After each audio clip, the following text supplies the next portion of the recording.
Okay, tayo po ngayon ay nasa INC Museum na.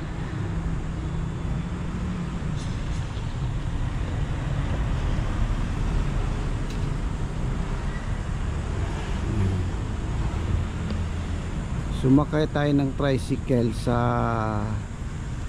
harap ng Templo Central, sa gilid na sa may gilid ng Templo Central. 35 lang po ang pamasahe bawat tao. So nandito na kami. Ito na yung gusto naming bisitahin, ang INC Museum sa Quezon City. So 9 o'clock pa yung pagpapasok. Maghihintay pa tayo dahil maaga pa kami.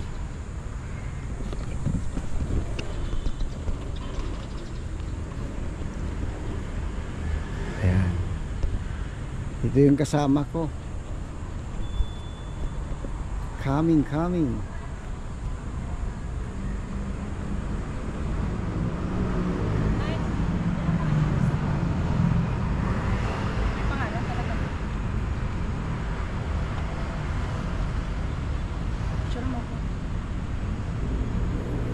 GoPro stop recording. Sa gilid naman ng INC Museum, sa harap pala nito ay ang Net 25 Eagle Broadcasting Corporation. Masarap yan ang lalim.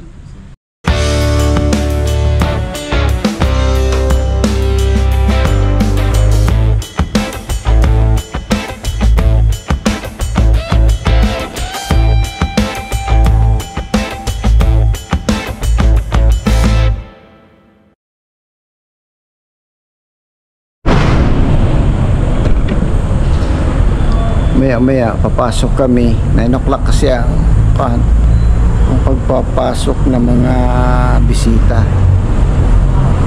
So papakita namin sa iyo anong sa loob. Basta pwede lang videohan, kuna namin. Pero yung mga bawal, hindi namin pwede ipakita sa inyo. Istorya na lang namin sa inyo. So anong sabi sa loob? Ano ba? May alas 9. Alas 9. Tapos senior na ako. Ang senior discounted. Tsaka yung estudyante. Estudyante ka. Senior ako. Ganda sa loob, malamig. Hindi mainit. Morning po. Morning.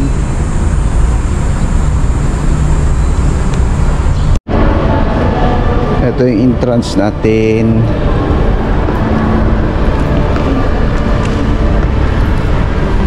Tapos pagpasok ninyo, dito kayo maghintay. Tapos dito yung area ng bayaran, magbayad ng entrance. Sa kasalukuyan is 300 pesos. Dito ko nakaiyak sa Anita Felix.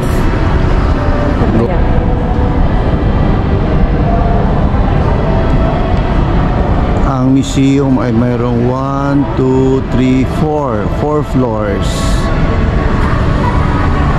Yan. Ayan.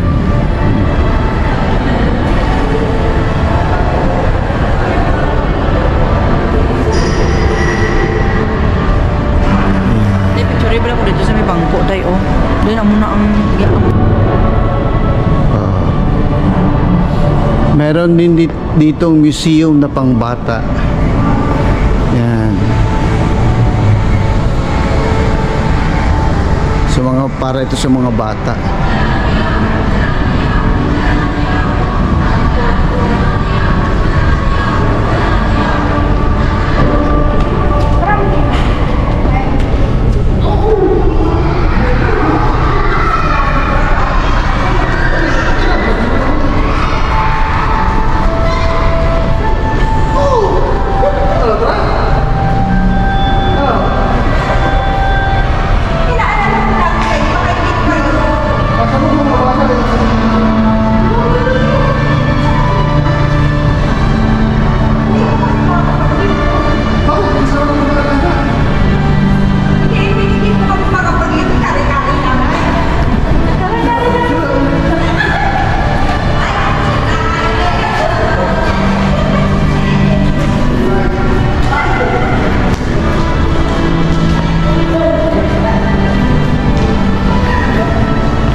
lang yung part ng INC Museum na pwede nating puno ng litrato,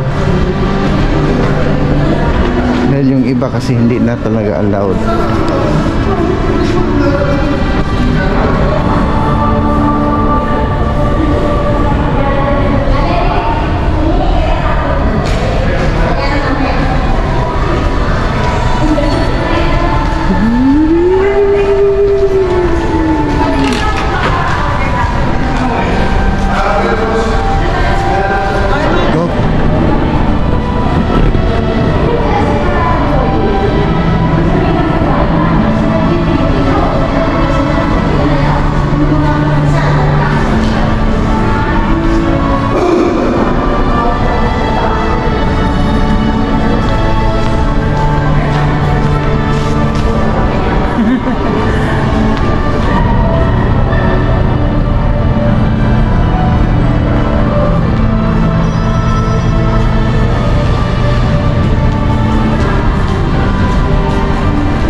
Ito yung pagbisita namin sa INC Museum.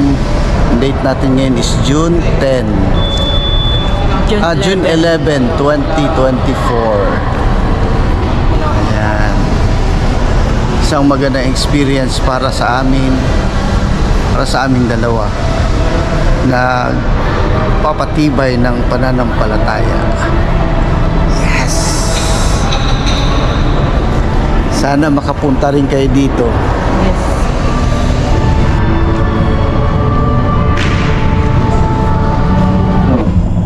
Okay. Nakabalik na kami dito sa aming bahay sa Subu Hotel in Pasay City. So natapos namin ang aming INC Museum na tour. Thank you kay Ka Alfred Hersha. Siya yung aming tour guide. So ano ang natutunan natin sa ating tour? Manatili sa iyong kahalalan. Okay. Hanggang wakas ng iyong buhay. Oh. Sabi ni Felix, paglaban mo ang iyong kahalalan. Yun ang isang natutunan namin. Habang tumatanda ka, lumalapit ka sa iyong kamatayan. At habang lumalapit ka sa iyong kamatayan, Ang pinakamasaya, panghawakan mo ang iyong kahalalan. ang pinakamasaya sa aking buhay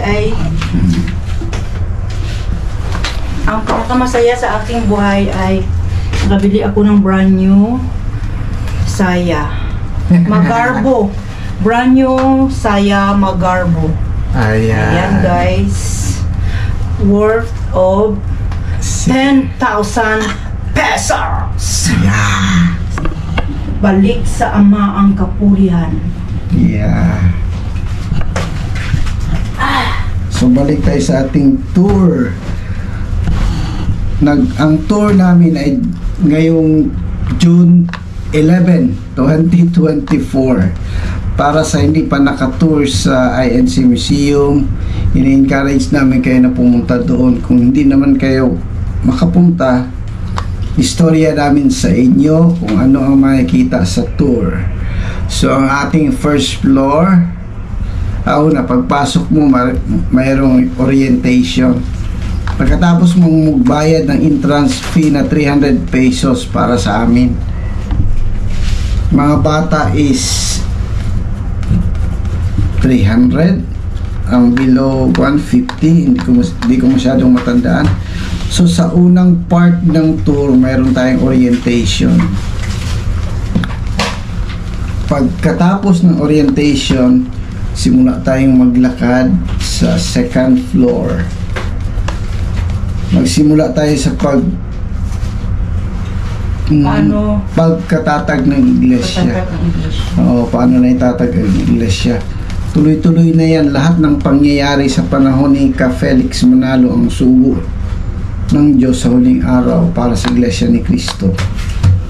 Yun, lahat ng pangyayari mula sa pagkatatag, mula sa unang mga naging kaanib, hanggang sa pumasok ng giyera, hanggang sa pagpili niya o pagpatong niya kay KRD bilang kahalili niya. Si KRD ay na-prepare na maging tagapamahala sa loob ng 10 taon kasi nanalo, binoto siya ng council noong 1953. So 1963 naging tagapamahala siya. Then sa panahon ni KRD, pinakita yung lahat ng accomplishments, yung pagpatayo niya ng tanggapang pangkalahatan, ng New Era College, ng Templo Central, nandoon lahat. At yung Philippine Arena. Pagdala sa iglesia sa ibayong dagat sa Honolulu, Hawaii. Ano ba yan? Hawaii. So, siya ang nagdala noon. Then pagkatapos noon, pinakita din ng pinatungan ni Ka Felix ang kanyang apo na si Eddie Boy, na kilala natin sa panahon ngayon na si Ka Eduardo V. Manalo. Siya ay pinatungan ng sugo ng Diyos sa huling araw ni Ka Felix na maging tagapangalaga sa iglesia. At siya naging executive minister naman pagkatapos nung mawala si Erdi. So nakita din namin yung bahay kung saan sila unang nagsagawa ng pagsamba. Nakita din yung may mga replika doon nung mag-study si Ka Felix ng Biblia. Nandoon yung bangka ng kanyang sinakyan, yung mga sasakyan sa Manila noon, yung parang mga tren na maliliit, nandoon din. Ang nakita natin lahat ng issue ng pasubo nandoon din. Yung Cadillac din na kotse ni Ka Felix nandoon din. Nakita natin doon Yung yung pagsulat niya po, yung mga penmanship niya. Yung mga leksyon na sinulat ni Ka Felix nandoon din. Nakita natin yung handwriting ni Ka Felix, mas maganda pa sa handwriting niya, handwriting namin. Ganda writing niya.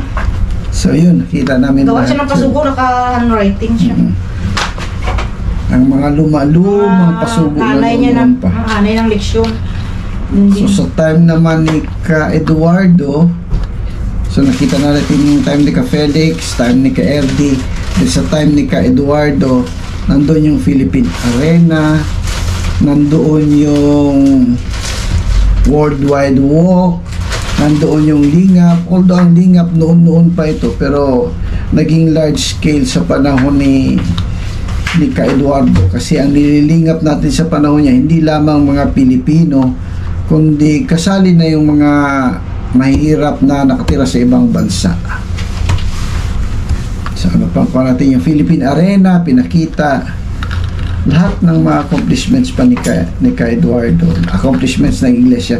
Nandun din yung Guinness World Records, 25 ka Guinness ang nakuha ng iglesia. Hindi ko nasabihin kung ano-ano ito dahil marami nga. So lahat very enjoyable, lalong sumisigla yung pananampalataya dahil sa pangyayaring ito na nakikita mo na ang iglesia, ang tunay talaga na iglesia. Tapos pinakita din yung video ng paghahalal ng Diyos ng kanyang mga hinirang.